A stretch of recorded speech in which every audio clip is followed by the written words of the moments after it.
Olá, povo de Deus. Vamos continuar lendo nossa Bíblia, continuar com nossa leitura, né? Nosso propósito é ler a Bíblia toda esse ano, se Deus quiser. Para quem ainda não me conhece, meu nome é Dalva e nós estamos lendo o livro de 2 Reis. São só 25 capítulos. Nós vamos terminar logo. Nós já vamos ler hoje a partir do 22. Começando, o livro da lei é encontrado. Olha, os reis estavam, né, assumindo o trono e fazendo o que o Senhor reprova. Aí, agora o livro da lei foi encontrado. O livro da lei de Moisés estava meio sumido. Já pensou nos dias de hoje? Nós podemos falar assim, agora encontrei a Bíblia. Comecei a ler a Bíblia. Ah, Dalva, mas eu já tenho Bíblia. Tem, mas está guardada. No guarda-roupa, na gaveta. Está guardadinha, está novinha. Isso que é o problema, né? Bom, Bíblia é velha, que usa bastante. Que aí vê que tá amassada, tá com orelha, as páginas, de tanto ler, suja, aí compra outra, ou ganha, tanto faz. Uma vez eu dei uma Bíblia para uma moça, ela falou, que bom, dona Dalva, que você me deu a Bíblia, porque isso aí a gente não pode comprar. Olha, gente, que coisa que o povo acredita, né? Claro que pode comprar sim, por isso que existe muitas na livraria para vender. É para vender mesmo. Pode comprar e ler bastante, aprender e obedecer, de preferência. Então, gente, o livro da lei foi encontrado, graças a Deus.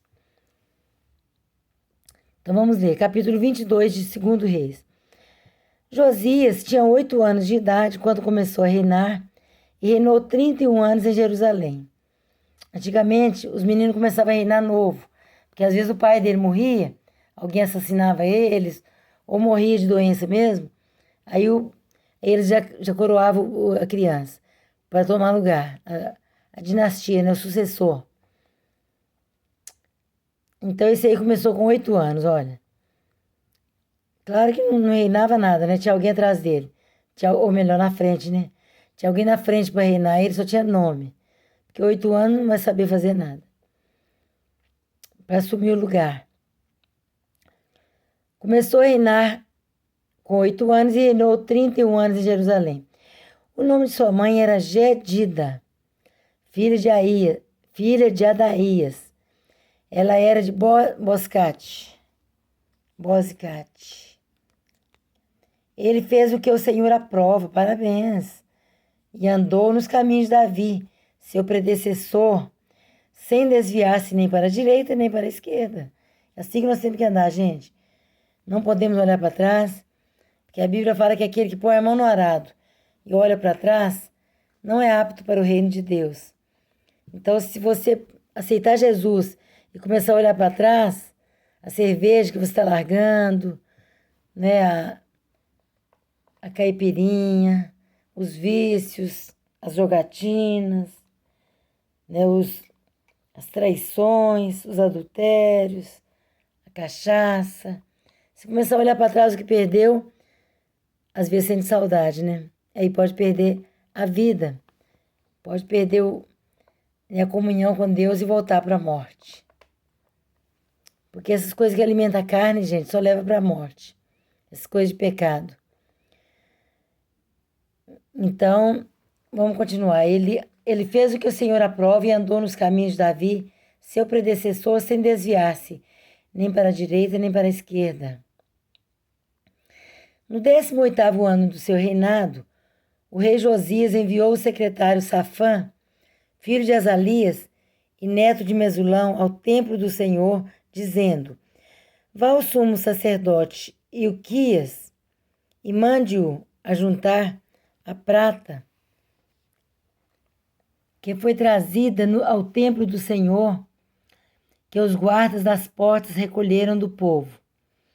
Eles deverão entregar a prata aos homens nomeados para supervisionar a reforma do templo, para poderem pagar os trabalhadores que fazem os reparos no templo do Senhor, os carpinteiros, os construtores e os pedreiros. Além disso, comprarão madeira e pedras lavradas para os reparos no templo. Mas eles não precisarão prestar contas da prata que lhes foi confiada, pois estão agindo com honestidade.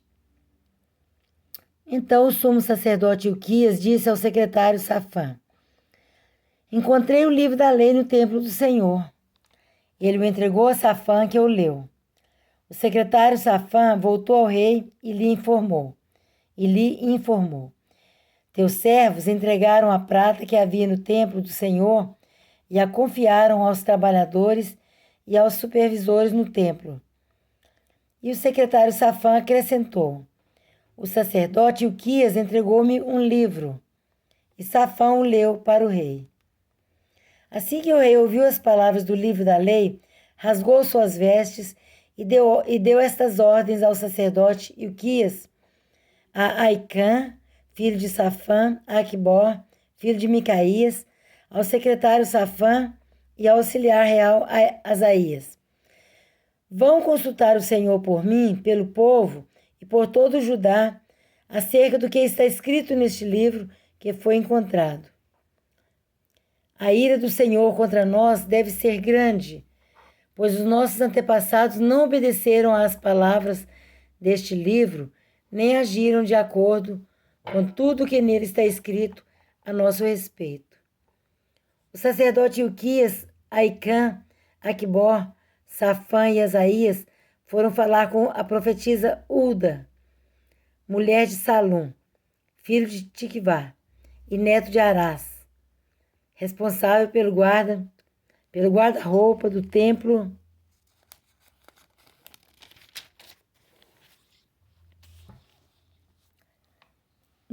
ponto. Ela morava no bairro Novo de Jerusalém. Ela lhes disse: assim diz o Senhor, o Deus de Israel: digam ao homem que os enviou a mim, que assim diz o Senhor: trarei desgraça sobre este lugar e sobre os seus habitantes, tudo o que está escrito no livro que o rei de Judá leu. Vou repetir. O que o Senhor falou? Trarei desgraça sobre este lugar e sobre os seus habitantes, tudo o que está escrito no livro que o rei de Judá leu. Porque me abandonaram e queimaram incenso a outros deuses, provocando a minha ira por meio de todos os ídolos que as mãos deles têm feito. A chama da minha ira arderá contra este lugar e não será apagada. Digam ao rei de Judá, assim diz o Senhor, o Deus de Israel, acerca das palavras que você ouviu. Já que o seu coração se abriu e você se humilhou diante do Senhor, ao ouvir o que falei contra este lugar e contra os seus habitantes, que seriam arrasados e amaldiçoados, e porque você rasgou as vestes e chorou na minha presença, eu ouvi, declara o Senhor. Portanto, eu o reunirei aos seus antepassados, e você será sepultado em paz. Seus olhos não verão toda a desgraça que vou trazer sobre este lugar. Então eles levaram a resposta ao rei. Meu Deus, ainda bem que eu já mudei da minha cidade, viu? Da minha terra natal, graças a Deus. Porque o negócio lá também é feio. Muita idolatria, meu pai. Capítulo 23 de 2 Reis. Josias renova a aliança. Depois disso, o rei convocou todas as autoridades de Judá e de Jerusalém. Em seguida, o rei subiu ao templo do Senhor, acompanhado por todos os homens de Judá, todo o povo de Jerusalém, os sacerdotes e os profetas, todo o povo, dos mais simples aos mais importantes. Para todos, o rei leu em alta voz todas as palavras do livro da aliança que havia sido encontrado no templo do Senhor. Olha, o livro estava no templo e estava perdido.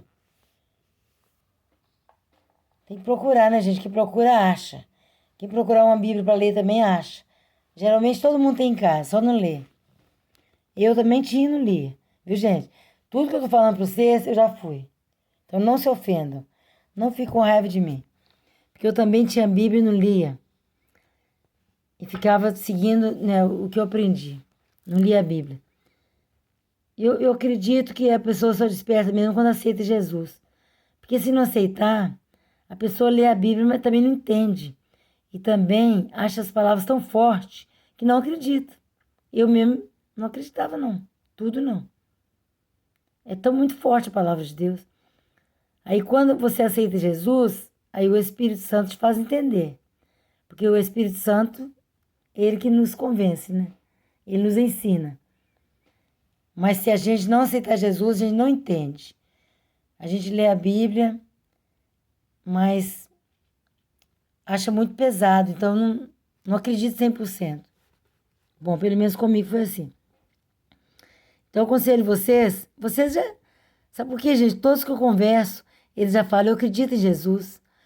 Geralmente as pessoas acreditam em Jesus, só que não fez essa oração ainda de entrega. Então eu vou te ensinar. Você faz uma oração no seu quarto, sozinho. Você ajoelha ou fecha os olhos, porque Jesus você não vai conseguir ver. E se você ficar olhando, você vai ver guarda-roupa, você vai ver uma roupa que você esqueceu de levar para lavar, você vai ver que a cama tem que trocar, você vai ver que o chão está sujo, tem uma poeira ali. Então fecha os olhos para você não ver nada, para você concentrar. E fala, Senhor Jesus, eu quero entregar minha vida nas tuas mãos. Eu quero confessar ao Senhor agora. Pode falar um pouco alto, viu? Pro reino espiritual ouvir. Pro capeta ouvir mesmo. Que agora você não pertence a ele mais. O capeta, né? Caramunhão. Tô falando os nomes aqui de acordo com o que você entende. Né? O trem ruim, sujo. Então você pode falar no seu quarto, fecha a porta, ninguém vai escutar. Porque às vezes você fica com vergonha, né? O pessoal acha que você tá ficando doido. Você fala, Senhor Jesus, eu entrego a minha vida nas tuas mãos. Peço, Senhor, que perdoe os meus pecados, escreva o meu nome no livro da vida e me ensine a partir de hoje a viver segundo a tua vontade. Eu quero agradar o Senhor, meu Pai, porque o Senhor é maravilhoso. O Senhor é Criador do céu e da terra, o Senhor é bom para mim, o Senhor é Salvador, o Senhor é Deus único. E eu peço ao Senhor que lava-me de todos os meus pecados e me faça uma nova criatura a partir de hoje, Pai. Entra no meu coração e faz morada. Viu, gente? Estou falando tudo assim, sem ler, viu? Eu até fechei os olhos para concentrar. E tudo que vem no seu coração, você fala. Entrega mesmo. Se você der vontade de chorar, não tem problema não, é normal. Eu também, quando aceitei Jesus, chorei muito. A gente chora porque a gente é tocado por Deus, a gente é sensível, né? Geralmente, nós temos sensibilidade ao Espírito Santo. Porque nós somos de Deus, né? A gente veio de Deus. A gente anda errando porque a gente não conhece a verdade. Mas quando a gente confessa o Senhor, às vezes a gente chora. Porque a gente é tocado. Então, gente, aí se você aceitar Jesus, você vai entender tudo que você lê. E você vai querer obedecer. Porque isso é mudança. Quando você não tem Jesus ainda, não aceitou, você acha a Bíblia um absurdo. Assim, impossível de seguir. Impossível de acreditar. Porque é muito verdade, é muito pesado. As palavras são muito pesadas, né? Mas quando a gente aceita Jesus, a gente acha normal, porque a gente fala a mesma língua, né? Do Espírito Santo de Deus.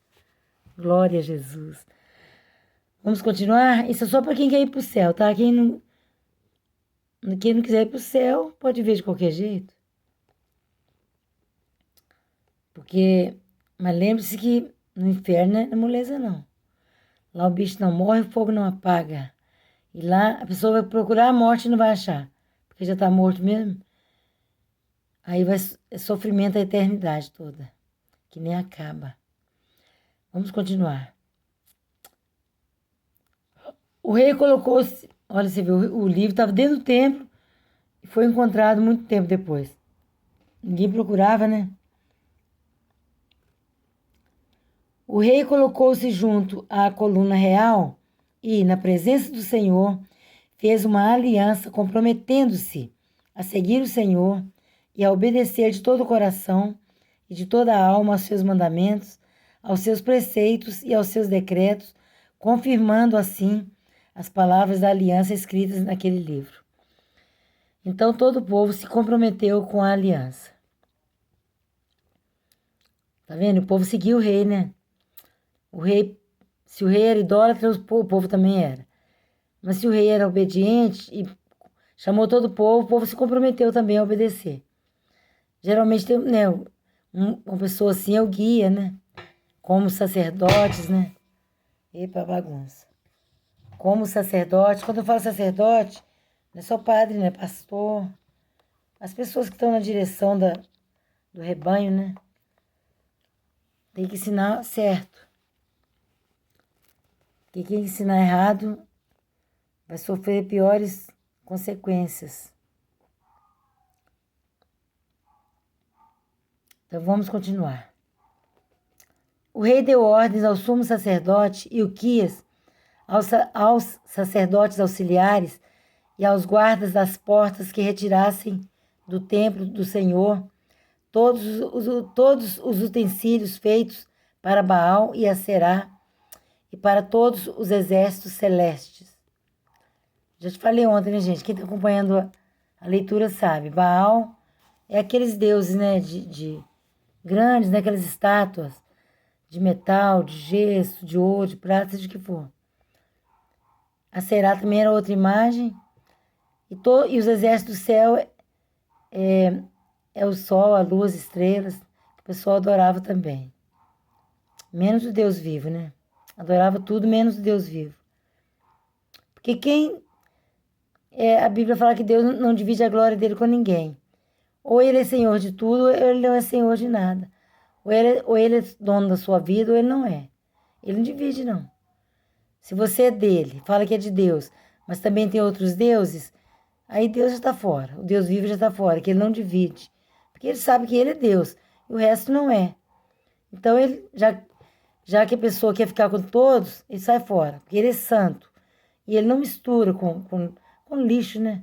Porque essas coisas para Deus é lixo. A Bíblia fala que é abominável. A Bíblia fala que é como um espantalho. Aquilo ali não vale nada, é lixo mesmo.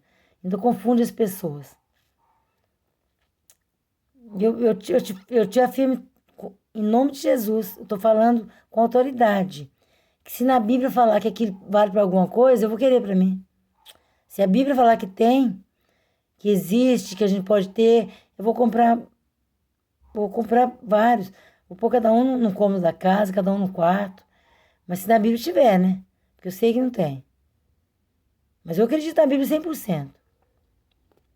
Até a serpente de bronze foi destruída. A serpente que Deus mandou fazer. Era para aquela época. Para quando a serpente mordesse, picasse a pessoa, olhava para a serpente. Aí era curado. E hoje em dia Jesus é comparado com essa serpente de bronze. A Bíblia está falando assim, a Bíblia fala assim como a serpente foi levantada no deserto, para as pessoas que fossem picadas, olhassem para ela e fosse curado, assim o Filho do Homem foi levantado, para que todo aquele que olhar para ele será salvo. Pode procurar na Bíblia o que você acha. É só digitar no Google um pedaço dessa frase que você acha onde está escrito. Você tem que ajudar. Eu não vou colocar não, porque vocês também podem procurar. Hoje em dia todo mundo é craque na internet. Eu sou mais devagar, eu tô velha já, né? Mas tô aprendendo. Vocês que sabem tudo da internet, olha aí. Vamos continuar. Bom, vou repetir aqui. O rei deu ordens ao sumo sacerdote Ilquias, aos sacerdotes auxiliares e aos guardas das portas que retirassem do templo do Senhor. Não estava no templo do Senhor esse trem? Que retirassem do templo do Senhor todos os utensílios feitos para Baal e Aserá e para todos os exércitos celestes. Ele os queimou fora de Jerusalém, nos campos do vale de Cedron, e levou as cinzas para Betel. E eliminou os sacerdotes pagãos, né, os macumbeiros. E eliminou os sacerdotes pagãos nomeados pelos reis de Judá para queimarem incenso nos altares idólatras das cidades de Judá e dos arredores de Jerusalém, aqueles que queimavam incenso a Baal, ao sol e à lua, aí viu? Aos exércitos celestes, aqueles que queimavam incenso a Baal, ao sol e à lua, às constelações, né, que são as estrelas, às constelações e a todos os exércitos celestes. Também mandou levar o poste sagrado do templo do Senhor, para o vale de Cedron, fora de Jerusalém, para ser queimado e reduzido a cinzas, que foram espalhadas sobre os túmulos de um cemitério público. Também derrubou as acomodações dos prostitutos cultuais que ficavam no templo do Senhor, onde as mulheres teciam para Aserá. Josias trouxe todos os sacerdotes da cidade de Judá. Ai, o foco tá ruim. E, desde Geba até Beceba, profanou os altares onde os sacerdotes haviam queimado incenso.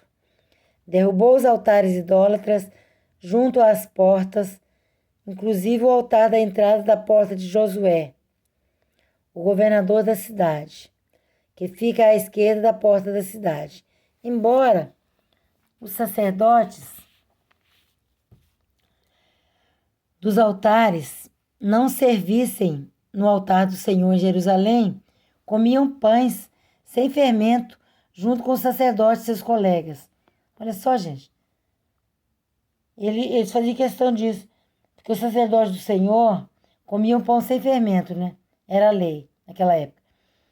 Mas aí os outros sacerdotes também do Baal, dos altares idólatras, também comiam pão sem fermento, junto com os sacerdotes. Parece que mistura, né? Mas não é a mesma coisa. Junto com os sacerdotes e seus colegas. Não adianta comer o pão sem fermento. Se não conhece Deus vivo, queimava incenso a Baal. Fazia sacrifício a Baal. Mas tudo bem, né? Hoje em dia também tem muitas pessoas que querem misturar com a gente, mas cheio de idolatria, não tem jeito. A gente não fala a mesma língua. Por mais que a gente quer ser amigo, mas não tem jeito. Tem hora que, né, dá choque. Porque nós só falamos de Jesus, que nós somos apaixonados com Ele. E o povo não aceita e fala que a gente é fanático, que a gente é enjoado, que só fala de Jesus. Então eu prefiro perder a amizade do mundo, porque eu não quero perder a amizade de Deus. A Bíblia fala que aquele que ama o mundo, aquele que ama o mundo, considera-se inimigo de Deus. Então, eu prefiro ser amiga de Deus. Quem gostar de mim assim, bem. Quem não gostar, sinto muito. Vamos continuar? Também profanou Tofete, que ficava no vale de Ben-Rinom, de modo que ninguém mais pudesse usá-lo para sacrificar seu filho ou sua filha a Moloque. Ai, que triste, né, gente? Moloque é outro deus, é outro ídolo, outra imagem lá grande. Aqueles Baal grande lá. Moloque é outro nome lá. Olha, sacrificava os filhos, que prejuízo, hein? Matar o filho, sacrifício aos Baal. Meu pai, que triste. Nossa Deus. Acabou com os cavalos que os reis de Judá tinham consagrado ao sol. Olha, consagrou os cavalos ao sol. Consagrado ao sol e que ficavam na entrada do templo do Senhor, perto da sala de um oficial chamado Natameleque. Também queimou as carruagens sagradas ao sol. Derrubou os altares. Engraçado, né, gente? As pessoas ficam adorando as criaturas, né? Porque o sol é uma criatura de Deus. Deus criou, né? E não adora o Criador. Tem gente que dá muito valor às plantas, à natureza. Fala que é natureza. Mas cadê o Senhor? O Deus que criou a natureza? Esse aí eles não querem. Muitos, né? Não dá valor ao Criador. E dá valor à natureza. Gente, a natureza é bacana, mas o Criador é muito mais. Se ele que fez. Continuando. Derrubou os altares que os seus antecessores haviam erguido no terraço, em cima do quarto superior de Acás, e os altares que Manassés havia construído nos 2 pátios do templo do Senhor. Retirou-os dali, despedaçou-os e atirou o entulho no vale de Cedron. O rei também profanou os altares que ficavam a leste de Jerusalém, ao sul do monte da destruição, os quais Salomão, rei de Israel, havia construído para Astarote, a detestável deusa dos Sidônios. Olha, gente, a Bíblia que está falando, eu não. Não é quem escreveu que muda essa tradução. Ô, gente, não é a tradução de quem escreveu essa Bíblia, não. Todas as Bíblias são assim. Às vezes tem uma tradução um pouco diferente, mas fala a mesma coisa. Olha, retirou. Presta atenção, gente. Não vai dar para ler esse livro todo hoje. Mas nós já lemos 22 todo. E 23 vão ler até o tanto que der. Amanhã a gente termina. Porque tem que explicar, né, gente? Ler só não adianta. Retirou-os dali, despedaçou-os e atirou o entulho no vale de Cedron. Aí, tá vendo? O Seló já anunciou que vai desligar daqui a pouco. O rei também profanou os altares que ficavam a leste de Jerusalém, ao sul do Monte da Destruição, os quais Salomão, rei de Israel, havia construído para Astarote, a detestável deusa dos Sidônios. Viu, gente? Para Camus, o detestável deus de Moabe, e para Moloque, o detestável deus do povo de Amon. Lembrando, gente, deixa eu terminar só aqui. Josias despedaçou as colunas sagradas, derrubou os postes sagrados e cobriu os locais com ossos humanos. Amanhã a gente continua no 15. Então, gente, lembrando que Salomão, ele era um homem temente a Deus, mas no final, mais quando ele estava mais velho, ele caiu. Eu não sei né, isso, se foi salvo, não sei, isso eu não sei. A Bíblia não manda a gente julgar as pessoas. Mas ele envolveu com muitas mulheres estranhas, mulheres estrangeiras, que tinham outros deuses. E fez esses altares para agradar as mulheres. Altares para os Baal da vida aí. Para os ídolos. Então, tomara que estiver arrependido, né? Antes de morrer. Então, ele